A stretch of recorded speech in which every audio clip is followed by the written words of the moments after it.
There was something off about Arla Fett. After the newness of realizing his sister was still alive had worn off, Jango realized more and more every day. This girl had been through something unspeakable. He was too ashamed to ask, but he was afraid of what she might tell him, or worse, what she may not tell him. But she was the only family he had left. Jaster Muriel was dead, and the man who became like a brother to him betrayed Jango as soon as the opportunity arose. Arla Fett was all he had, and he was glad he had her back. But for how long? Today, on Star Wars FANATIC.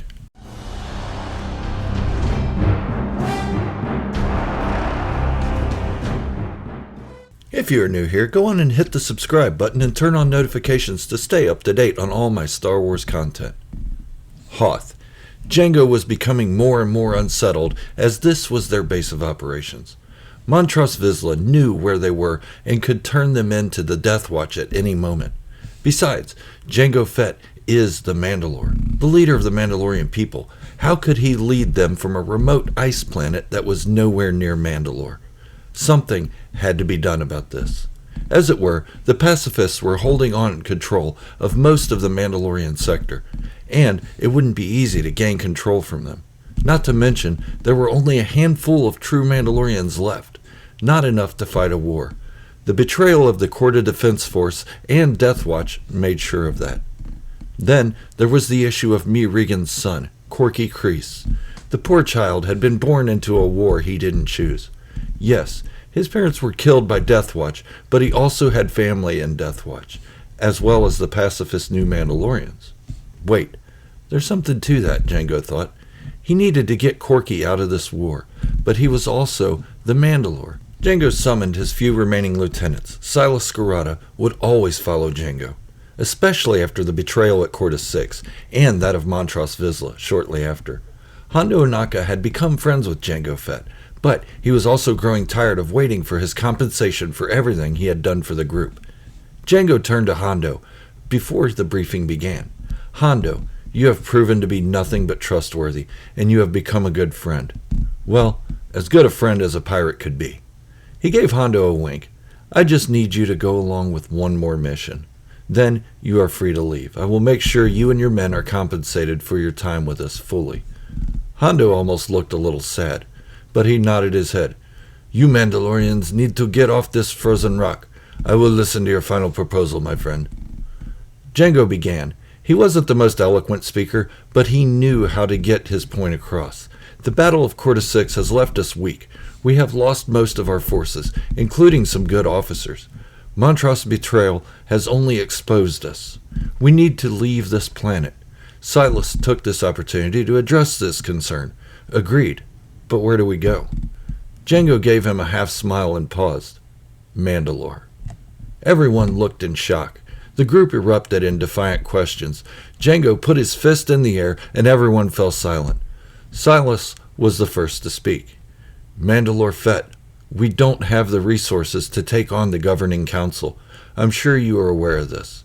So how do you plan to make Mandalore ours? Jango gave Silas a curious look. It's obvious. I'm not the same leader as Father Jaster Muriel. What he got us into on Corta 6 will never happen again, as long as I am the Mandalore. But I am the Mandalore. All clans recognize the line of succession. We will not be taking Mandalore by force. Load everything we can fit into our remaining fighters and aboard Hondo's ships. We are leaving this planet for good. After the briefing, Silas approached Jango. How are we to take Mandalore? Our resources are few. Our warriors are fewer. Jango stopped walking and turned to Silas. Silas, you have been a good friend. We were raised together. You have stood behind me through everything. Now, I need you to trust me one more time. I'm not getting us into a situation we won't easily escape. I'm doing this for the benefit of those still with us and all of Mandalore, not to lose more of our people. This isn't about power anymore. It's about survival, and maybe a little prosperity. Silas began to crack a smile. We aren't preparing for battle. We're preparing for a negotiation, aren't we? Jango smiled and turned away. On Concord Dawn, Tor Vizsla was trying to devise a plan. There had to be something to wipe out the true Mandalorians. However, his forces were too weak. He had lost many warriors, and Arla Fett had gone missing. Arla, such an innocent, sweet girl. She would have made the perfect bargaining chip against her brother, Jango Fett. He had worked on her for years. When Arla was a child, he had beaten her. The rod was not spared on this child. Any time she would mention her family being killed by Death Watch, he would hit her and remind her that it was Jaster Muriel who had killed her family. He did this so much that she began believing it and forgetting the past. Then he stopped beating her and treated her as his own daughter. She would make the perfect weapon against Jango Fett, not just a bargaining chip, but someone who could get inside and report back to him. When Ursa reported back to Tor that Arla Fett had stunned her and joined the True Mandalorians, Tor Vizsla was disappointed, at least to the face of Ursa Wren. He had raised both and knew they were close. He could never tell anyone his plan. If there was a way to get ahead of Jango Fett, it was through the trust of his own sister, and all he could think of was how he used Ursa's brother, Kyra Wren, and that plan worked even better than anticipated. Using family against one another had become a specialty of Tor Vizsla's, and now Arla Fett will be Jango's defeat. Jango approached Arla, his long-estranged sister.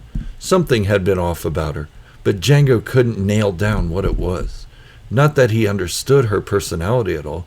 They had been separated for a long time. Arla, something is troubling you. You have never been one to hide your thoughts. Even as a child, I could tell when something was wrong. What is it? Arla shed a tear. Jango, I thought you were dead. Tor made me believe that. He made me believe Jaster Muriel killed you and our parents. You have to believe me. He beat me and tortured me until my memory was gone. Jango had heard this from her before. He had told her how he watched Death Watch kill their parents and that Tor Vizsla wasn't one to take children as foundlings. Arla continued to sob. He made me do this. Jango stood to his feet. Made you do what? Arla looked up at him. His plan was to make me surrender to Jaster and your group. I thought there would be no better way to get back at Jaster for killing my family. But then I heard you were alive. His story started falling apart. If he lied about you being killed, what else has he lied about? I was sent to be an insider, to report your location and strength. He now believes we are on Nar Shaddaa. Jango gave a surprised look. That could work to our advantage. It will give us time to negotiate with Satine Kryze. Arla, if there is anything else you are hiding, or if you are lying to me, your fate will be the same as that of Montross Vizsla. I am happy to have you back, but I will not excuse betrayal. Arla nods. Understood. Hondo's personal ship had become Jango's flagship. Was this fair to the pirates? Probably not, but Hondo liked having Jango around. They had become good friends. There was still the issue of trust on Jango's part because Hondo is a pirate. And there was a trust issue on Hondo's part because neither Jaster Muriel nor Jango Fett had delivered on the wealth they had promised Hondo. And Hondo made it very clear it was time to compensate him. Even though neither Hondo nor his men had been directly involved in a battle, there was still the chance of exposure. This could hurt his enterprises in the future. But Hondo and Jango wondered, had Jaster Muriel included the pirates in the plan at Cordis 6, what would the outcome look like? As they talked, both came to the same conclusion. The pirates would have been wiped out, almost instantly. Hondo often told Jango, I need to be done with you crazies. You Mandalorians will be the death of us. And Jango acknowledged that statement. He wasn't wrong, and it wasn't right to keep these pirates involved with a war that had nothing to do with them. He understood Jaster's logic in keeping them, but this was not the way of the Mandalore. He looked at Hondo in the eyes. Hondo, get us to Mandalore. I will give you everything I can, once the negotiations are finished, and you will be free to go back to Hoth without us. Hondo chuckled. My boy, we will not be returning to Hoth. You have ruined that place for us. Besides, it is far too cold. We found another planet while waiting at Cordis 6 that will suit the Weequay much better. Meanwhile, Tor Vizsla receives Arla Fett's transmission. Nar Shaddaa, huh? The smuggler's moon. Jango Fett, there is nowhere you can hide that I will not find you. He then transmitted a message to the Jedi Master Dooku. Master Dooku, I know where they are. Okay, so that concludes this chapter of the story of Jango Fett prior to the events of Attack of the Clones. What do you think so far? I know this was a shorter chapter, but I wanted to leave it on the note of trust and family ties. Had I gone any further, it would have lost some of that thematic meaning. But let me know in the comments what you think of this story and how it's playing out. If you are new to the channel or just haven't done so yet, go on and hit the subscribe button and turn on notifications to stay up to date on this Jango Fett fanfiction and all my Star Wars theories and discussions. Also, hit the thumbs up to show your love for what I do here and share the video with some friends. It's time to blow this channel wide open. Thank you for watching, and remember, this is the way, the only way.